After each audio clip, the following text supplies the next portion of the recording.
Formerly known as virtual reality, the metaverse is a white hot topic right now, both in the consumer space as well as the corporate space. And for good reason. The prospects of creating an alternate reality with almost limitless dimensions for business or pleasure that feels so real when viewed through a virtual reality headset is the type of thing that once you've experienced it, you get it.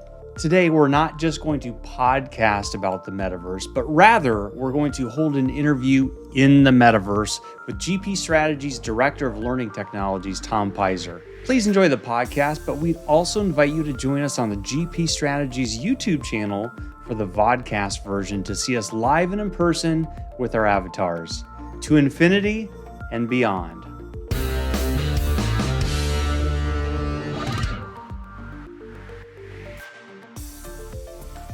Hello, everyone. We might sound a little different today, but welcome to the Performance Matters podcast. I'm your host, Michael Teal, and we've got a very, very special podcast today. We're talking about what the metaverse means for corporate learning, but we're doing it in the metaverse. So this is like a Russian nesting doll in terms of a podcast. So I'm joined here by our Senior Director of Learning Technologies, Mr. Tom Pizer. Hello, Tom. How are you, sir? Hi, Mike. How are you doing? I'm Good doing to see wonderful. you in virtual space. You look beautiful, by the way, very handsome. And I also have Zach Ergo here. Hi, Zach. How are you? Yep. So Good. Zach is part of our marketing team. So, by the way, where are you two located, incidentally? Because I know we're here in a virtual space, but where's home for you both? Tom, let's start with you. Yeah, sure. So I am based out of Germantown, Maryland. I'm very near the GP Strategies main offices in Columbia, Maryland. Right on. Okay. And Zach, how about you? Where are you coming in from? I'm in the very middle of the country in Kansas City, Missouri.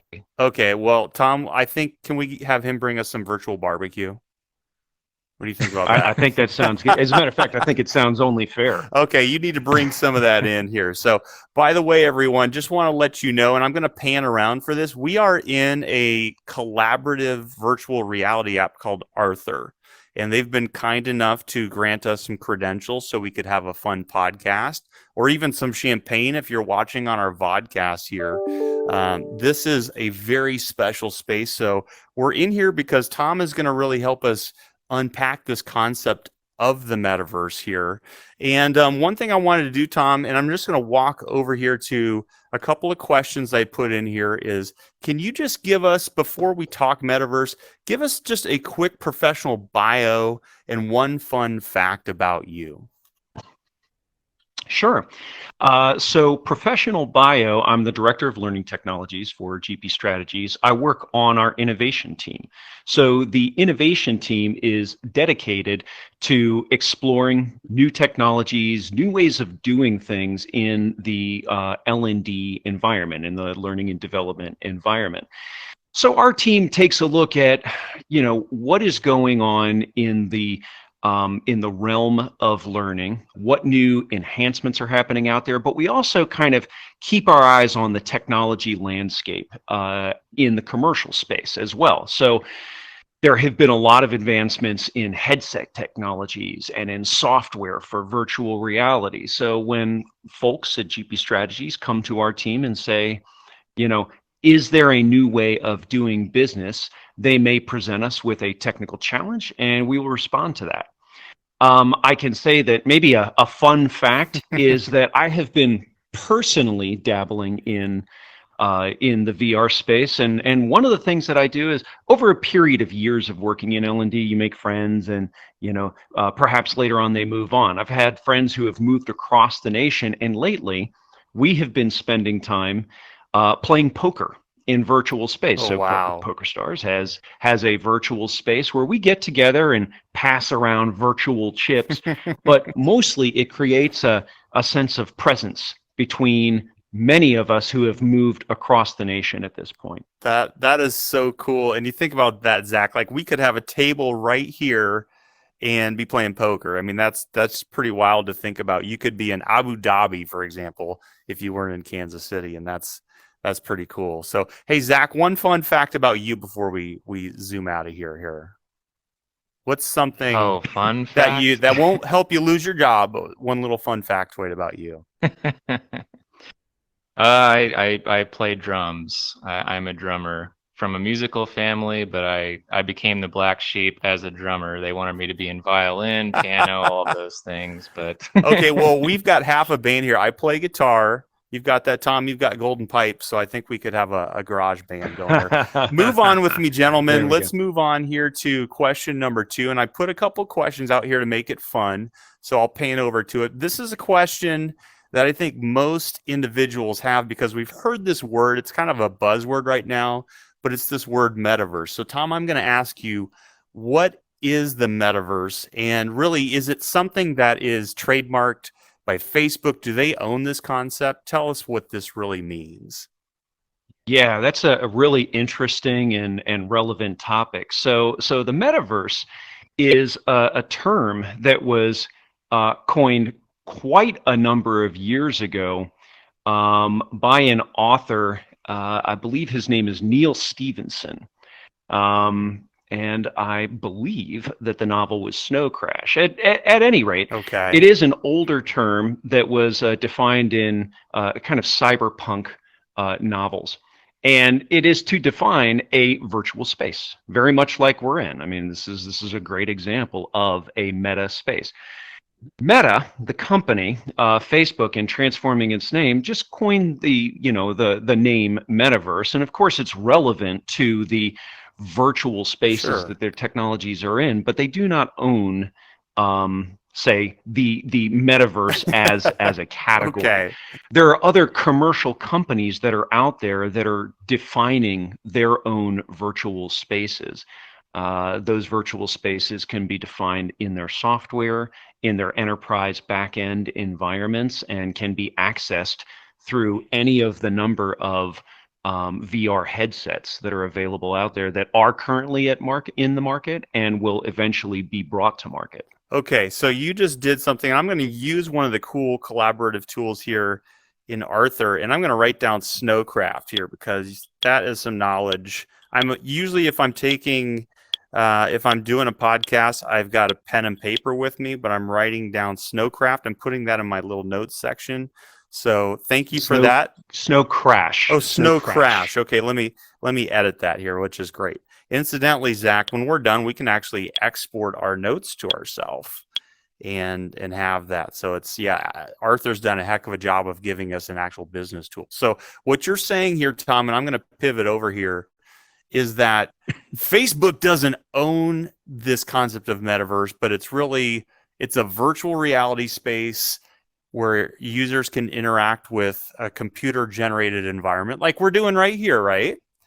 That's exactly right. But with other That is users, exactly and I right. think that's the magic, is that we are truly together in there. So I've got a third question. Can you come down this little gallery with me? And we're just going to teleport down over here. Here's a question that I was thinking about that I think really pertains here to this concept of learning. And it would be, what types of learning experiences do you think can be paired well in this metaverse world?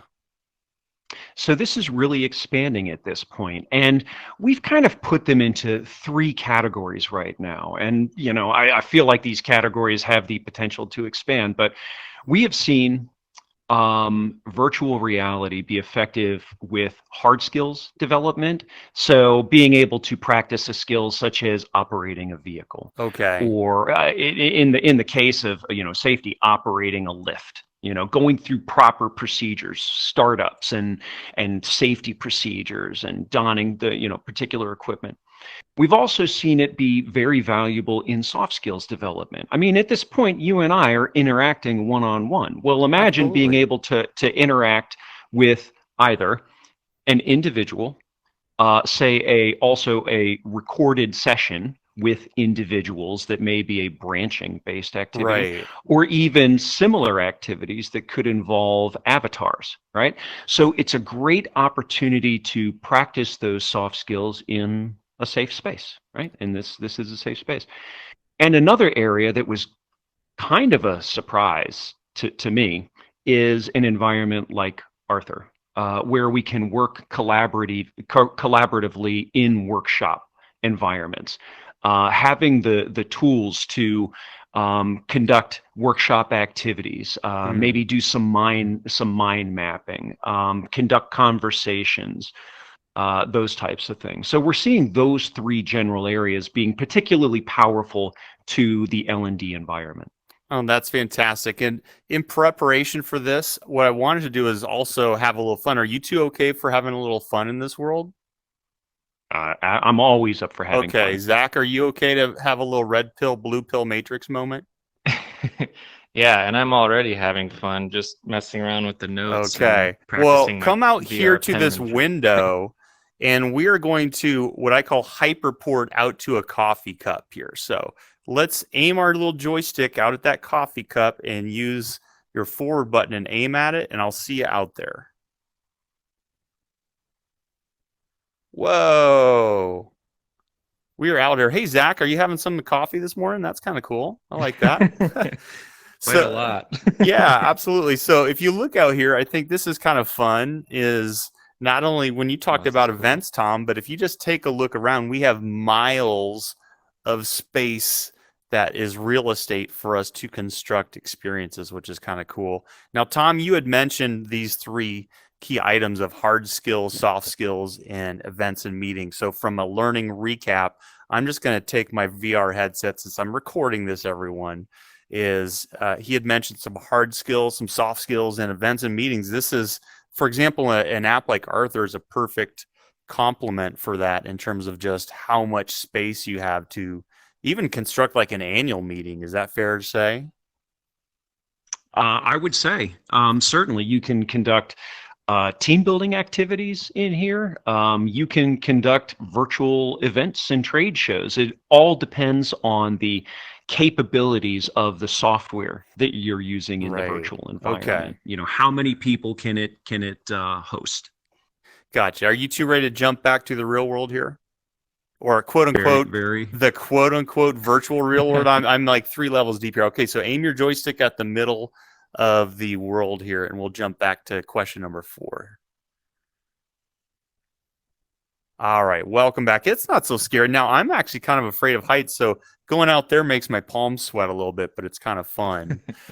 So, Tom, I had a fourth question for you, and it really was going to be, what are some examples of how learning is being transformed in this world? So we're kind of unpacking the fact that things can happen, but do you have any good examples of how this really benefits both the learner and the provider of learning? Well, I would say that it does create a certain amount of presence as you are going through either individual activities or group activities. I mean, I'm sitting here with a headset on. I'm not multitasking. I'm staying on task with this. Now that we've moved to these virtual environments, by and large, in the across the globe with the advent of COVID, I think people have gotten used to maybe drifting here and there, and this creates a certain amount of Guilty. focus, whether we're working as a team or whether I'm going through and trying to complete a task. Certainly, that's one aspect.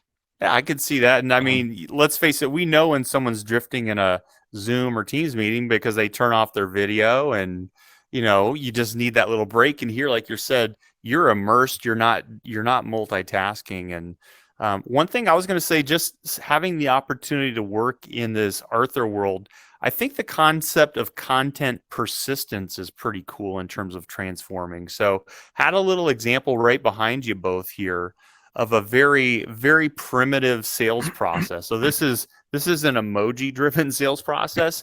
But you think about it, if we were in here and had a workshop and we were talking about what's the happy path for our customer experience, we could actually build this out, have fun doing it. And you know what? We could come back tomorrow and it's still here. Where if we had just done a whiteboard or something like that, it wouldn't, somebody could actually just erase the whiteboard and it would just be gone. So I think this is kind of a fun little example. Obviously, it's a little playful, but and even the fact that you can move things around if you want to, and you can use the tools within Arthur to do poster boards, or even if you look behind you both, I noticed they have audio zones, so you could have sidebar conversations in collaborative tools like this. So they've done a heck of a job on that. So a lot of things. So I'm going to move you two over to another section of this space for a fifth question. So follow me. I'll try to walk slow.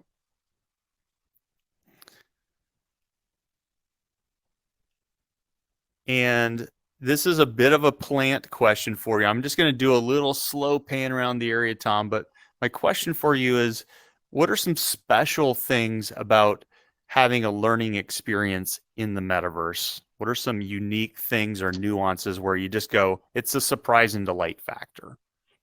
Well, I would say that first, there is the feeling of being there in a personal space. Now, of course, the folks who are going to be watching this as a vodcast or as a podcast aren't going to see the three-dimensionality that I'm seeing. But certainly, the fact that even we're avatars or you might be dealing with cartoons, there's a sense of presence, there's a sense of realism. The stakes might be higher in an environment like this, but also there's the ability to do things that we can't normally do, like being able to go inside of objects, being able to construct fanciful environments, being able to go down to the size of an ant or to the size of a giant, right? Absolutely. Any content, any media that you can think of that you can pull into, say, a web-based environment, you can pull three-dimensionally into a virtual environment. So it does create a lot more focus. I think that's a great example. So if you're watching the vodcast, I'm taking a number 5 here right now, and kind of like the movie Ant-Man, I'm going to make this thing really big. And let's all jump to the top of this number 5 out in the sky, okay? This is going to be a little challenge for you. Aim your joystick at the very top of the number 5, and I'll see you up there. I'm actually inside the 5 at the moment, which was kind of cool.